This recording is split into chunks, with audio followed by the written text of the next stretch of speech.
আজকের যে বিষয় দেখব সেটা হচ্ছে সত্য শিষ্যত্বের হৃদয়। যিশায়া পুস্তক তার 50 অধ্যায় 4 থেকে 6। যিশায়া পুস্তক তার 50 অধ্যায় 4 থেকে 6 স্ক্রিনেও আপনারা দেখতে পারেন।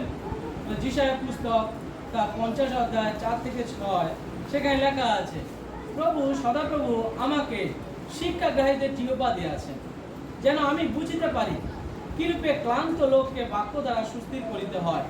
তিনি প্রভাতে প্রভাতে জাগরিত করেন, আমার কর্ণ জাগরিত করেন, যেন আমি শিক্ষাগ্রাহীদের ন্যায় শুনিতে পাই। প্রভু সদাপ্রভু আমার কর্ণ খুলিয়া আছেন, এবং আমি বিরুদ্ধাচারী হই নাই, পরামুখ হই নাই। আমি বড়দের প্রতি আপন পৃষ্ঠ, যাহারা দাড়ি উপড়াইয়াছে তাহাদের প্রতি আপন গাল পাতিয়া দিলাম। অপমান ও থুতু হইতে আপন মুখ আচ্ছাদন করিলাম না। হালেলুয়া।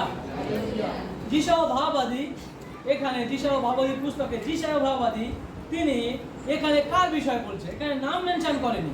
দেখুন, আপনারা যদি পড়েন যিশায়া পুস্তক 4 থেকে 6, সেখানে দেখুন প্রভু যীশু খ্রিস্টের বিষয়ে ওখানে লেখা নেই। প্রভু যীশু খ্রিস্টের বিষয় লেখা নেই। প্রভু যীশু খ্রিস্টের বিষয় লেখা নেই। কিন্তু পুরো নিয়মে এটা হচ্ছে পুরো নিয়মের বিষয়। প্রভু যীশু খ্রিস্টের বিষয় লেখা নেই, এটা পুরো নিয়মে।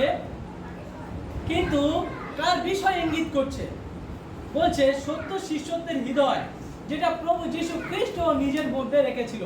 এখানে দেখুন, প্রভু যীশুর বিষয় কিছু বলছে না, প্রভু যীশু খ্রিস্টের নাম নিচ্ছে না, কিন্তু ইঙ্গিত করছে প্রভু যীশু খ্রিস্ট। হালেলুয়া। অর্থাৎ প্রভু যীশু খ্রিস্টের বিষয় না বললেও, প্রভু যীশু খ্রিস্টের নাম নিলেও, যখন আমরা নতুন নিয়মে আসি, নতুন নিয়মে আসার পরে আমরা বুঝতে পারি যে এটা সম্পূর্ণ প্রভু যীশু খ্রিস্টের বিষয় বলেছে। হালেলুয়া। আর প্রভু যীশু হচ্ছে সেই শিষ্য, আর সেই শিষ্য তার পিতার কাছে। আজকের আমরাও সেই শিষ্য, যে আমরা যীশু খ্রিস্টের কাছে। আর বলছে সেই সত্য শিষ্যত্বের হৃদয় কেমন হতে হবে। এখানে প্রভু যীশু খ্রিস্টের বিষয় বলেছে। কেন বললাম? যখন আমরা নতুন নিয়ম পড়ি, নতুন নিয়ম দেখি, সেখানে যাকে প্রহার করা হয়েছিল সে আর অন্য কেউ নয়, প্রভু যীশু খ্রিস্ট। যে নিজের পৃষ্ঠকে পেতে দিয়েছিল মারার জন্য, সে আর অন্য কেউ নয়, প্রভু যীশু খ্রিস্ট। হালেলুয়া। যে কোনো বিরুদ্ধাচারী করেনি, কিন্তু তাকে সইতে হয়েছে অপমান, থুতু দিয়েছে তাকে, সে আর অন্য কেউ নয়, কিন্তু প্রভু যীশু খ্রিস্ট।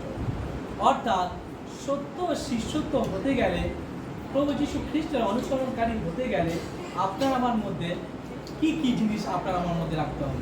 এখানে যিশায়া ভাববাদী সেখানে প্রভু যীশু খ্রিস্টের বিষয়ে অর্থাৎ তুলে ধরেছে তার নাম না নিয়ে।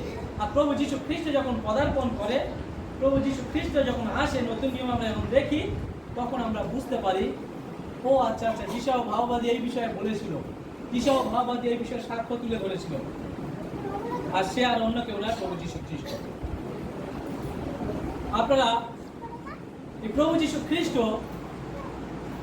তিনি যখন এই পৃথিবীতে আসে বা ছিল, তিনি আসার পরে আমরা যখন প্রভু যীশু খ্রিস্টের প্রতি তাকাই, আমরা যখন যীশু খ্রিস্টতে আসি, আমরা কখনো নিজেদের প্রতি তাকাই না। কিন্তু প্রভু যীশু সব সময় তার পিতার দিকে তাকিয়েছিল। কেন?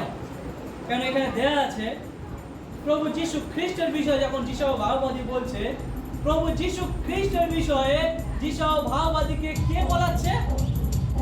না, বলাচ্ছে অন্য কেউ নয়। কে বলাচ্ছে? তার পিতা যিশায়া ভাববাদীর মধ্যে দিয়ে। হালেলুয়া। বলছে পিতা যিশায়া ভাববাদীর মধ্যে দিয়ে বলাচ্ছে। কেননা প্রভু যীশু খ্রিস্টের বিষয়ে সাক্ষ্য তুলে ধরছে। আর আমরা সত্য শিষ্যত্ব হৃদয় আমাদেরকে কেমন হতে হবে? নাম্বার 1, সত্য শিষ্যত্বের হৃদয় হতে গেলে আপনাকে আমাকে প্রথমে যে বিষয়টা দেখতে হবে সেটা হচ্ছে নিজেকে অস্বীকার করা। নাম্বার 1, নিজেকে অস্বীকার করা। যদি আপনি সত্য শিষ্যত্বের হৃদয় তৈরি করতে চান, তাহলে আপনি নিজেকে অস্বীকার করুন। লুক লিখিত সুসমাচার 9 অধ্যায়, লুক লিখিত সুসমাচার 9 অধ্যায় 23 থেকে 24 সেখানে লেখা আছে, তিনি সবাইকে বললেন, কেউ যদি আমার অনুসারী হয়, তাকে নিজেকে অস্বীকার করতে হবে এবং প্রতিদিন তার ক্রুশ বহন করে আমার অনুসরণ করতে হবে। কারণ যে তার জীবন রক্ষা করতে চায়, সে তা হারাবে, কিন্তু যে আমার জন্য প্রাণ হারায়, সে তা রক্ষা করবে। হালেলুয়া। হালেলুয়া। আমরা দেখি যে যদি আপনি প্রকৃত শিষ্যত্বের হৃদয়ে আপনি অর্জন করতে চান বা সত্যিকারের শিষ্যত্বের হৃদয়ে আপনার জীবনে রাখতে চান, তাহলে আপনি নিজেকে আগে অস্বীকার করুন। বলছে আমরা নিজেকে অস্বীকার করতে পারি না যীশু খ্রিস্টতে এসেও, কেননা ওখানে লেখা আছে যে কেউ নিজেকে রক্ষা করতে চায় সে নিজেকে তার নিজের প্রাণকে হারাবে। আমরা নিজেকে অতিরিক্ত ভালোবাসি, আমরা নিজেকে অতিরিক্ত ভালোবাসি। সেই অতিরিক্ত ভালোবাসা বলছে আমি যদি ঈশ্বরের প্রতি দিই, হালেলুয়া, বলছে শিখুন, প্রেম করুন এবং বাঁচুন। কেন বলছে আমরা যদি শিখি তাহলে আমরা শেখাতে পারবো, অর্থাৎ সেবা করতে পারবো। যদি আমরা খ্রিস্টকে প্রেম করি আমরা তাহলে প্রেম করতে পারবো। যদি আমরা খ্রিস্টকে জানি তাহলে আমরা জানতে পারবো কিভাবে বাঁচতে হবে। Hallelujah, hallelujah.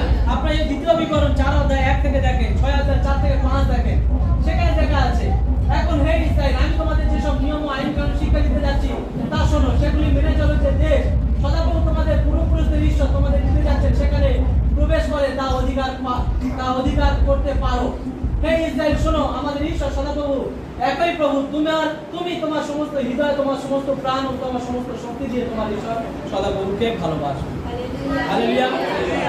ঈশ্বর সদাপ্রভু আমাদেরকে জ্ঞাত করছে তোমরা শোনো, শেখো এবং বাঁচো। শোনো, শেখো, বাঁচো।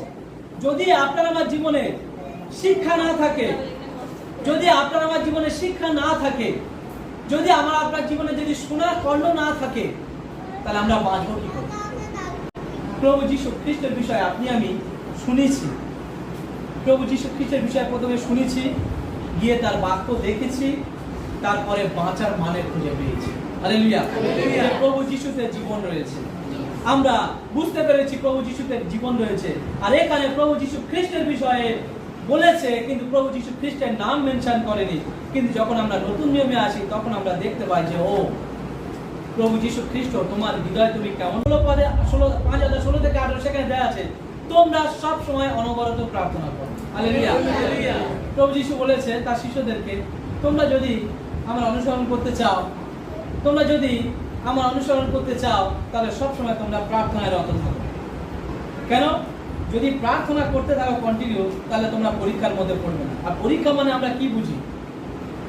পরীক্ষা মানে আমরা শুধু একটাই বুঝি, আমার হয়তো কোনো অভাব অনটন, হয়তো আমার রোগ ব্যাধি, এটা আমাদের জীবনে কোনো টাকা পয়সার সমস্যা, এটা আমাদের জীবনে পরীক্ষা। পরীক্ষা আপনার আমার জীবনে শুধু টাকা পয়সা রোগ ব্যাধি নয়। পরীক্ষা আপনি চলার পথে আপনার দিয়াবল, আপনার জীবনে কোনো খারাপ বিষয় আপনার যদি মাইন্ডে আছে, সেটাও জানবেন আপনার পরীক্ষা, সেটাও জানবেন আপনার জীবনে পরীক্ষা। কেননা বাইবেলে লেখা আছে প্রভু যীশু খ্রিস্ট প্রত্যেকটা মুহূর্তে পরীক্ষিত হয়েছিল, প্রতিটা মুহূর্তে তাকে পরীক্ষিত করা হয়েছিল।